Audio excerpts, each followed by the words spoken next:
Well, now joining us to discuss the future of Gaza as well as the battle against Palestinian terror groups in the West Bank and beyond is the editor of the Long War Journal and a senior research analyst at the Foundation for Defense of Democracies, Joe Truzman. Should also add that Joe's research and investigations have also served as a tremendous resource to the media in understanding and reporting some of these complex issues taking place in the region. Joe, thank you for joining us. Pleasure to have you on.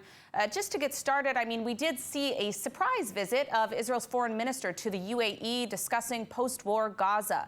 Is there a solution in Gaza that can bring relative stability while also removing Hamas from power?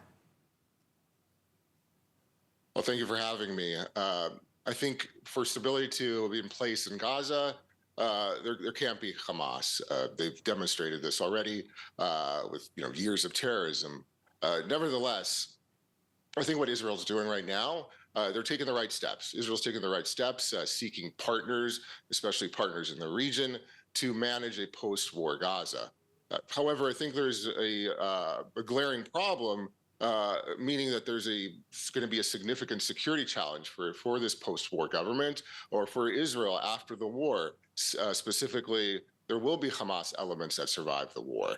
Not only that, there's going to be Hamas, allied Palestinian terrorist organizations in the Gaza Strip that have been supporting Hamas that will survive the war as well. So they're going to make life very difficult for any post-war government. But nevertheless, I think this is the right step, especially now in the region with the Iranian axis weakened, and as well as a very friendly U.S. administration that will be beginning very soon. So nevertheless, I think Israel is doing the right steps, all right? But more than anything right now, I don't think Gaza can have stability with Hamas remaining in power.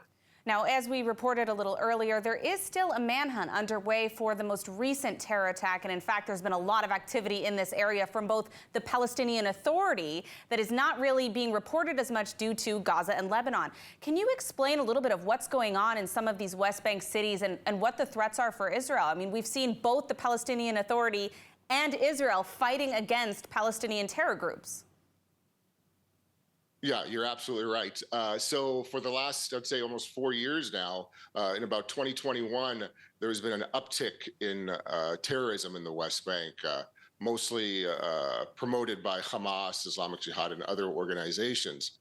But now what we're seeing is the Palestinian Authority taking some steps to do the right thing here, to remove these elements, right? Especially Islamic Jihad, especially Hamas in these areas, because let's be honest, Hamas, Islamic Jihad, they're undermining the Palestinian Authority. Not only that, they're carrying out attacks against Israeli civilians and promoting terrorism inside Israel. So nevertheless, we're finally seeing the Palestinian Authority do something about this. Unfortunately, it's about 4 years too late.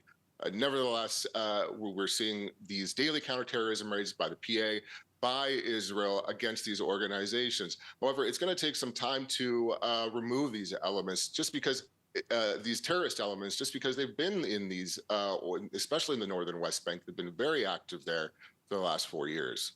Now, we are almost out of time, I see, but I want to ask you, how much of what we're seeing is being done at the behest of or with the assistance of the regime in Iran? I mean, we've heard reports of the weapons smuggling or attempted weapons smuggling through Jordan.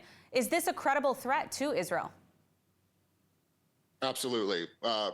Listen, Iran has been saying this for several years now. They've been hinting that they've been behind the uptick in violence in the West Bank. I think it was in 2022 where Iran said that invisible hands were arming the West Bank, and it was referring to itself, all right? So nevertheless, these groups, Hamas, Islamic Jihad, they're very connected to Iran. Not only is Iran arming them, but they're supporting them financially. So this is why we're seeing so much activity in the West Bank in the last few years, because Iran is the main player behind it. And Israel and now the Palestinian Authority are doing something to combat this. However, it's going to take time, unfortunately, as we've seen. So hopefully things will work out in the West Bank.